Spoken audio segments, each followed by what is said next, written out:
Hey, it's Holy Week, and I hope that this is a special week for you.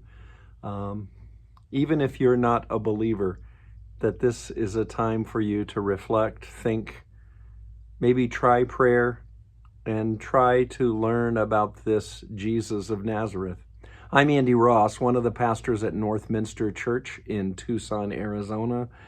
And you know, this brick in my hand, you can use a brick for a lot of things. A bookend. When we hardly had anything to our name, we used boards and brick as a shelving unit in our apartment. There are some people who use bricks to throw through windows in great social disturbances, protests, or just plain looting.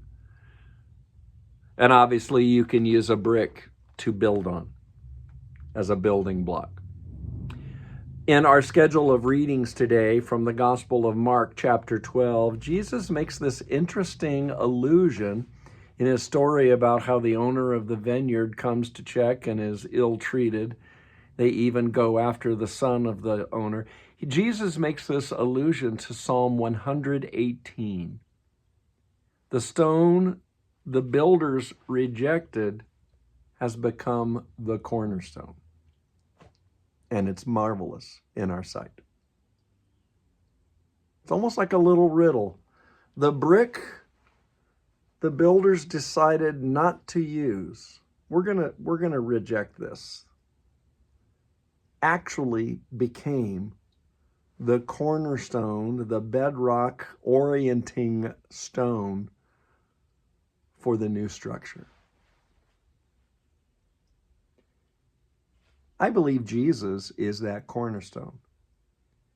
This week, as we read through the gospel stories of Jesus in the Bible, we see how true to his words, he was arrested, he was beaten, tortured, he was placed to die on an execution cross. And true to Jesus' words, he rose again. And Jesus' life as the Messiah, he is now